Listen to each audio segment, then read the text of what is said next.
हूँ कि आप सब खैरियत से होंगे।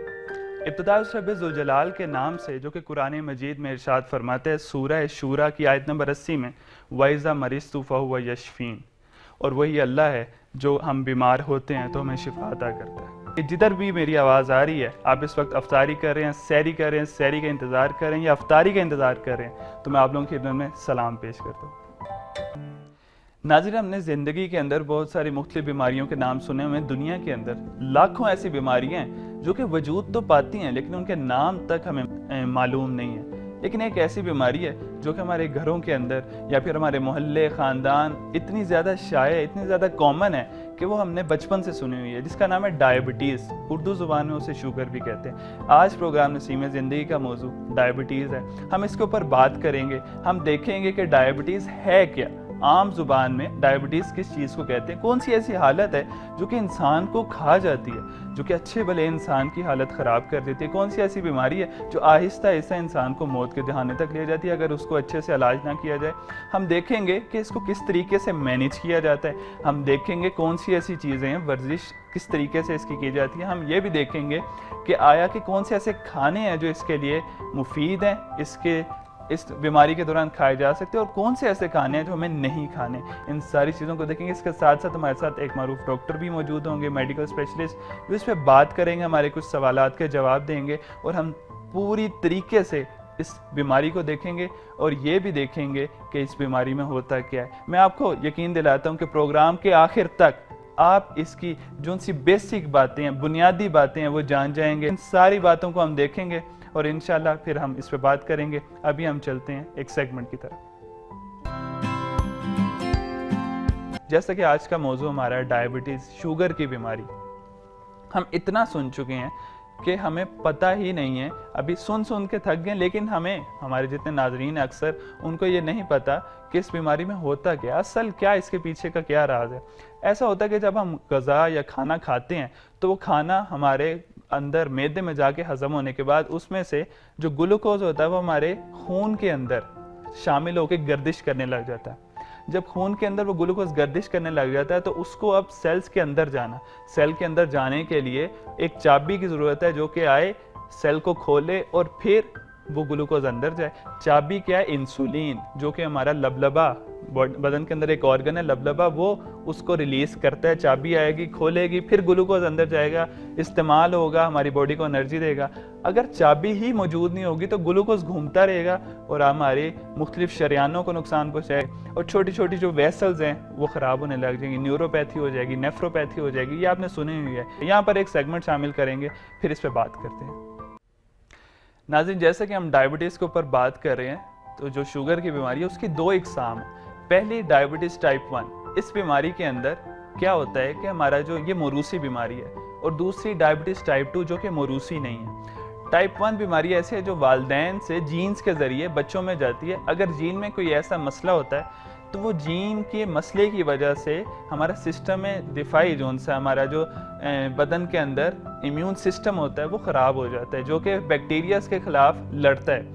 अब वो बैक्टीरियाज के ख़िलाफ़ तो उनको मारता है, लेकिन जीन की ख़राबी की वजह से वो क्या होता है, हमारे लबलबे में जाके लबलबे के अंदर मौजूद इंसुलिन बनाने वाले कुलियों को जाके मार देता है। जब वो कुलियों को मार देता है तो बदन के अंदर इंसुलिन नहीं निकलती। जब बदन में इंसुलिन नहीं होगी, वो जो चाबी नहीं होगी, तो वो इंसुलिन की गैर मौजूदगी में वो सेल्स खुलेंगे ही नहीं। जब सेल्स नहीं खुलेंगे तो ग्लूकोज अंदर जाएगा नहीं, वो खून में गर्दिश करता रहेगा, और जब खून में गर्दिश करता करता क्या करेगा, वो ग्लूकोज खून में गर्दिश करेगा, सेल में नहीं जाएगा, एनर्जी कम होगी, इंसान का वज़न कम हो जाएगा। उसके अलावा उसको रात को प्यास लगेगी काफ़ी ज़्यादा, 2-3 दफ़ा। वो बच्चा छोटा, क्योंकि ये डायबिटीज़ टाइप 1 बच्चों में होती है, तो वो छोटा बच्चा उठेगा, माँ से कहेगा मुझे प्यास लगी है, 2-3 दफ़ा कहेगा, और फिर रात को 2-3 दफ़ा पेशाब के लिए उठेगा।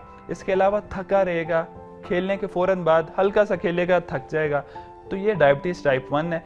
5% दुनिया में लोगों को ये होती है। लेकिन डायबिटीज़ टाइप 2 जो कि 95% लोगों को है, वो मौरूसी नहीं है, लेकिन वो आदतन आपको लग जाती है। आपकी आदतें ऐसी होती हैं, हमारी आदतें, हमारा लाइफस्टाइल, हमारे ज़िंदगी गुजारने का तरीका कुछ इस तरीके से होता है जो कि डायबिटीज़ टाइप 2 हमें लग जाती है। पहले से हो सकता है हमारे वालिदैन में किसी को हो, उसकी वजह से जीन का इन्वॉल्वमेंट तो ज़रूर हो, लेकिन ज़्यादा इसके अंदर आपका आदत बहुत ही ज़्यादा इन्वॉल्व होती है। आपकी आदत जितनी ज़्यादा बेहतर होगी उतने इसके चांसेस कम होंगे। अब आदात क्या हैं? मिसाल के तौर पे जब आप घर में बैठे रहेंगे, लैपटॉप पे काम करते रहेंगे, अपनी पढ़ाई करते रहेंगे, लेकिन एक्सरसाइज नहीं करेंगे, आपका वज़न बढ़ता जाएगा। आप इरेगुलर खाना खा रहे हैं, सुबह नहीं खाया लेकिन दोपहर में ज़्यादा सारा खा लिया, और फिर थोड़ा सा रात को नहीं खाया, आधी रात उठ के खा रहे हैं, केक खा रहे हैं, मीठा खा रहे हैं। अब क्या होगा, जब इस तरह से रेगुलर खाने खाने लग जाएंगे तो खून के अंदर आपकी ग्लूकोज की लेवल जो सी है वो काफ़ी ज़्यादा बढ़ा रहेगा। पूरा दिन ग्लूकोज का लेवल यहाँ पे रहेगा। जब ग्लूकोज का लेवल यहाँ पे रहेगा तो क्या होगा कि बदन उसको रेजिस्ट करेगा, उसको जिसे कहेंगे मुज़ाहिमत करेगा उसको अंदर आने के लिए, यानी वो घूमता रहेगा। ग्लूकोज जो सा है वो सेल्स के अंदर नहीं जाएंगे, क्योंकि सेल्स मुज़ाहिमत कर रहे हैं कि तुम भाई बहुत ज़्यादा हो, तुम ना हो, तुम अभी घूमो, ठीक है। तो इंसुलिन आएगी, इंसुलिन कहेगी मैं क्या चाबी से ताला खोलूं, अपने सेल्स को कैसे खोलूं, क्योंकि ये तो इतना ज़्यादा है। तो वो गर्दिश करता रहेगा। अब जब वो गर्दिश करता रहेगा, मुदाफ़त बढ़ती बढ़ती बढ़ती बढ़ती आपको डायबिटीज़ टाइप 2 हो जाएगी। अब करना क्या है, अपनी ग़िज़ा को मुनज़्ज़म करना, तंजीम करना कि इतना ज़्यादा एक ही वक्त में नहीं खाना, इतना ज़्यादा जिसे कह सकते हैं इर्रेगुलर नहीं खाना, मीठा नहीं खाना, फास्ट फूड नहीं खाना, और इसी तरीके से जिसे कह सकते हैं अपने खाने को बेहतर करना, एक्सरसाइज करनी है। जी, अभी हमारे साथ मेहमान मौजूद हैं और डॉक्टर मलिक एजाज़ अहमद साहब हैं, उनसे बात करेंगे और उनसे पूछेंगे, मेडिकल स्पेशलिस्ट भी हैं, डॉक्टर भी हैं, उनसे कुछ सवालात करेंगे और फिर उनसे कुछ सवालात करेंगे। जी, अस्सलाम वालेकुम डॉक्टर साहब, मेरी आवाज़ आ रही है आपको? जी जी, आवाज़ आ रही है। वालेकुम सलाम। जी डॉक्टर साहब, सबसे पहले मैं अपनी टीम की तरफ से, प्रोग्राम नसीम ज़िंदगी की तरफ से आपकी खिदमत में सलाम पेश करता हूँ और मैं बहुत ज़्यादा आपका शुक्रिया अदा करता हूँ कि आप हमारे प्रोग्राम में आए। जी, बहुत शुक्रिया, आपने मुझे दावत दी, मौका दिया कि मैं इस अहम मौजू पे अपने ख्यालात का इज़हार कर सकूं और लोगों के अंदर जो एक अवेयरनेस है जी, बहुत शुक्रिया। उसका डॉक्टर बायस साहब, बन मैं सके। आपसे कुछ सवालात करना चाहूँगा, लेकिन सबसे पहले मैं कहूँगा आप थोड़ा सा पीछे हो जाएं ताकि आपकी तस्वीर हमारे पास क्लियर नज़र आ सके। डॉक्टर साहब, मैं पहला सवाल आपसे करना चाहूँगा कि डायबिटीज़ के बारे में मैं अभी बात कर रहा हूँ, हमारा आज का मौजू भी यही है, तो डायबिटीज़ की अलामात क्या क्या हैं? जी, डायबिटीज़ की अभी जिस वक्त आप गुफ्तगू कर रहे थे तो उसमें आपने कुछ अलामात बताई हैं, जिस तरह के जब ग्लूकोज इसमें जिस्म में ज़्यादा होता है तो वो पेशाब में ज़्यादा खारिज होता है। तो जब पेशाब में ज़्यादा खारिज होता है तो साथ वो पानी लेके जाता है, तो इस तरह फिर पेशाब ज़्यादा आता है। बिल्कुल, जब पेशाब ग्लूकोज। ज़्यादा आता है तो पानी की कमी हो जाती है, तो फिर प्यास ज़्यादा लगती है। तो ये 2 अलामात हैं। उसके बाद फिर जो टाइप 2 डायबिटीज़ है, उसमें वो क्योंकि ज़रा आहिस्ता-आहिस्ता असर करती है, तो हो सकता है ये पेशाब ज़्यादा आना या ये चीज़ ना हो, जिस्म कमज़ोर होना शुरू हो जाता है, वज़न गिरना शुरू हो जाता है। तो ये जो है वो आम अलामात हैं। दुरुस्त है। क्या हर ज़्यादा पेशाब आना और ज़्यादा प्यास लगना, क्या ये डायबिटीज़ के अलामात हैं या और भी बाकी बीमारियों की अलामात हो सकती हैं? जी, अगर तो ये दोनों अलामात मौजूद हैं, पेशाब ज़्यादा आना और प्यास ज़्यादा लगना, तो फिर आम तौर पे ये डायबिटीज़ ही होती है, लेकिन और भी बीमारियां हैं जिनमें ये सूरत हाल बन सकती है। लेकिन आम तौर पे ये ज़ियाबितस या शुगर ही होती है। डॉक्टर साहब, दुनिया के अंदर 500 मिलियन से ज़्यादा अफराद ऐसे हैं जो डायबिटीज़ के इस मर्ज़ के अंदर मुब्तला हैं, उनमें 90% या 95% डायबिटीज़ टाइप 2 के अंदर मुलविस हैं, और इतनी ज़्यादा कसीर तादाद के अंदर। और डॉक्टर्स अक्सर कहते हैं कि डायबिटीज़ के लिए ये मखसूस ग़िज़ा खानी है, ऐसा करना है, ये वर्जिश करनी है, ग़िज़ा के ऊपर बहुत ज़्यादा फोर्स करते हैं। अब इन्हीं 500 मिलियन अफराद ने मुख्तलिफ फेस्टिवल्स में जाना है, मुख्तलिफ घरों में तकरीबात होती हैं, अपनी जॉब पे जाना है और बहुत सारे ऐसे काम करने हैं, उन्होंने मुख्तलिफ जगहों पे जाना है। अपने घर में तो वो ग़िज़ा को कर लेंगे, तंजीम कर लेंगे कि ये खाना ये नहीं खाना, लेकिन जब मेहमान के तौर पे किसी के घर गए हैं या फिर किसी शादी तकरीबात में गए हैं, वहाँ पर जाके भूखे रहेंगे, क्या करें वहाँ पे? देखिए जी, अब इसमें तो यकीनन उनको कुछ ना कुछ करना पड़ेगा। अब मेहमानों को अगर तो बेतकल्लुफ़ी है, तो इस तरह है, तो हाँ, आप अपनी माज़ूरी का इज़हार कर सकते हैं। फिर ये है कि तकरीबात हैं, तो वहाँ आप स्वीट डिश से परहेज़ कर सकते हैं, बाकी ग़िज़ा इस्तेमाल कर सकते हैं, सैलड इस्तेमाल कर सकते हैं। तो इस मतलब कुछ ना कुछ आपको इसके बारे में करना पड़ेगा। लेकिन ये है कि सिर्फ आप शर्म की वजह से या कुछ ना कर सकने की वजह से अगर आप ग्लूकोज रिच या शुगर पर मुश्तमिल ग़िज़ा इस्तेमाल कर लेंगे तो उसमें फिर आपको काफ़ी नुकसान है, क्योंकि तकरीबात और मेहमान के तौर पे आना जाना तो फिर लगा रहता है, तो आपको अपनी ज़िंदगी इसके मुताबिक एडजस्ट करनी पड़ेगी। अक्सर जितने भी मरीज होते हैं डायबिटीज़ के, उनको कहा जाता है कि बिल्कुल भी मीठा नहीं खाना, लेकिन वो जब उनके चूंकि पूरी ज़िंदगी उन्होंने गुजारी होती है मीठा खा के, एक आदत डली होती है, मिसाल के तौर पे चाय की आदत है किसी घर के अंदर किसी फ़र्द को, और काफ़ी जिसे कह सकते हैं सख्त तरीन आदत है, तो वो जब डायबिटीज़ हो गई है तो डॉक्टर कहते हैं बिल्कुल मीठा नहीं खाना, तो अब क्या वो चाय में चीनी डालना भी छोड़ दे और बिल्कुल मीठा तर्क कर दे, या थोड़ा बहुत ऊंच नीच चल सकती है? नहीं जी, मीठा बिल्कुल तर्क करना पड़ता है। हाँ, चाय में या कई दफ़ा स्वीट डिश बनाने के लिए भी कुछ स्वीटनर्स जो हैं वो अवेलेबल हैं, जो कि शुगर जिस्म की नहीं बढ़ाते, लेकिन ये है कि वो चीज़ को मीठा कर देते हैं। वो कुछ अमाइनो एसिड्स होते हैं, उन पर मुश्तमिल होते हैं, तो वो उनका इस्तेमाल किया जा सकता है। गोलियाँ गोलियाँ भी मिलती हैं, पाउडर की शक्ल में भी मिलते हैं, तो उनसे आप ये कमी पूरी कर सकते हैं।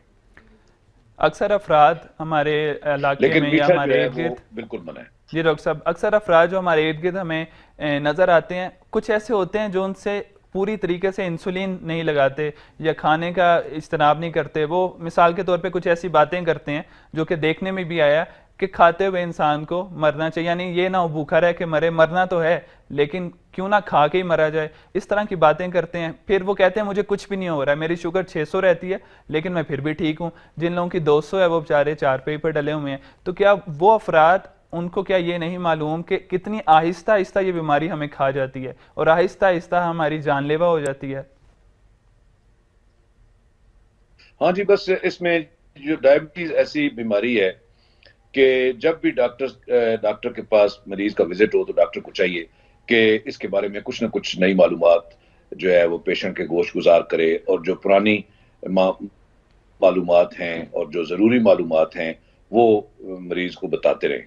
क्योंकि ज़ाहिर है आम लोग जो हैं वो अपनी ज़िंदगी में इतने मसरूफ़ होते हैं कि वो इस तरह चीज़ों का ध्यान नहीं रख सकते। तो ये फिर डॉक्टर्स की और फिर ये जिस तरह की सोसाइटी की ज़िम्मेदारी है, जिस तरह के मसलन अब आप मीडिया को यूज़ कर रहे हैं, तो ये गाए-बगाए प्रोग्राम होते रहें। फिर ये है कि डॉक्टर्स, फिर उनकी जो ऑर्गनाइज़ेशंस हैं, फिर जो सोशल ऑर्गनाइज़ेशंस हैं, ये इस ज़िम्मेदारी को साथ-साथ निभाते रहें, तो काफ़ी सारी खराबियों से बचा जा सकता है। लेकिन ये है कि मरीज़ों के अंदर वाक़ई काफ़ी जो मिसकंसेप्शंस जो है वो पाई जाती हैं। उनको बीमारी के बारे में नहीं पता होता। तो जब डॉक्टर के पास आएँ तो डॉक्टर को चाहिए कि जो ज़रूरी मालूमात हैं वो उनको बताते रहें। डॉक्टर साहब, एक और चीज़ जो उनसे मैं यहाँ पे पूछना चाहूँगा, क्योंकि हर बीमारी का एक इलाज होता है, क्या ये बीमारी मुकम्मल तौर पर इसका इलाज हो सकता है या फिर ये नहीं, यानी एक इंसान को हुई है तो ये उसकी जान नहीं छूटेगी उससे? क्या इसका इलाज मुकम्मल तौर पर हाँ जी, मौजूद जी। है? ना हाँ, जिसको आप कह रहे हैं ना क्योर, कि भई जड़ से चली जाए, इस तरह नहीं है। ये आप इसको कहते हैं कंट्रोल। इसको आपको मुसलसल इलाज करना पड़ता है और इसको अंडर कंट्रोल रखना पड़ता है, मुसलसल दवाएँ इस्तेमाल करनी पड़ती है, मुसलसल इसको मॉनिटर करना पड़ता है। तो उसके लिए तरीके जो हैं वो साथ-साथ बनते रहते हैं, तब्दील होते रहते हैं, नई-नई मालूमात आती रहती हैं, तो वो हम साथ-साथ पेशेंट्स को बताते रहते हैं। लेकिन ये है कि ये जान नहीं छोड़ती, पूरी ज़िंदगी इंसान के साथ चलती है, और लेकिन अगर अच्छा कंट्रोल किया जाए, तो आदमी तकरीबन नॉर्मल ज़िंदगी जो है वो गुज़ार सकता है। बिल्कुल, ये एक जिसे कह सकते हैं एक बीमारी नहीं है बल्कि एक हालत या कैफियत का नाम है, जो कि आपके खाने के बाद आपके अंदर बदन में पैदा होती है, जिसके रिजल्ट में जवाब में वो इंसुलिन नहीं प्रोड्यूस हो रही होती या इंसुलिन काम नहीं कर रही होती। तो फिर आपको उन चीज़ों से इज्तनाब करना है। मिसाल के तौर पे जैसे लैक्टोज इंटॉलरेंस एक बीमारी है, जो बंदे दूध पीते हैं उसके बाद उनको डायरिया हो जाता है, तो वो उन्हें दूध छोड़ना पड़ता है ताकि वो दूध ना पिएं। ये नहीं है कि वो दूध पीते रहें या साथ कोई दवाई लें, वो दूध छोड़ेंगे। इसी तरीके से इसमें भी ऐसा ही है कि मीठा खाना छोड़ देना, एक्सरसाइज करना, और ऐसा ही है। हाँ जी, इसी तरह ही है। कि मीठा छोड़ना पड़ता है और फिर उसके बाद भी कुछ अद्वियात का इस्तेमाल भी करना पड़ता है, क्योंकि जो आपकी जो जिस तरह के रोटी है, आटा या चावल जो कि आपके रूटीन खाने का हिस्सा है, वो भी ब्लड के अंदर जाके क्योंकि ग्लूकोज में तब्दील हो जाती है, तो इस वजह से फिर उस ग्लूकोज को, जिस तरह के आप कह रहे थे कि सेल्स का हिस्सा बनाने के लिए इंसुलिन की हमें ज़रूरत है, या तो फिर डायरेक्ट इंसुलिन लगानी पड़ती है या फिर ऐसी कुछ अद्वियात देनी पड़ती हैं जो कि इंसुलिन की जो प्रोविजन है सेल्स को वो बरकरार रखती हैं और ग्लूकोज की जो यूटिलाइजेशन है या उसका जो इस्तेमाल है उसको मुमकिन बनाती हैं। तो इस तरह अभी ये मुख्तलिफ जितने जो भी इलाज के मरीज तरीके हैं वो हमारे इर्द गिर्द मौजूद हैं, मुयस्सर हैं। मुख्तलिफ मरीज़ वो या तो ग्लूकोफेज मेटफॉर्मिन ले रहे हैं या फिर इंसुलिन ले रहे हैं और मुख्तलिफ किस्म की दवाइयाँ ले रहे हैं। क्या कोई नए इलाज आए हैं, कोई ऐसे नए ज़माने के अंदर रिसर्चेज ऐसे की गई हैं जिससे बहुत नज़दीक आ जाएं कि इसका जड़ से ख़ात्मा किया जा सके? कोई ऐसे नई तहकीक की गई है इसके ऊपर या नहीं?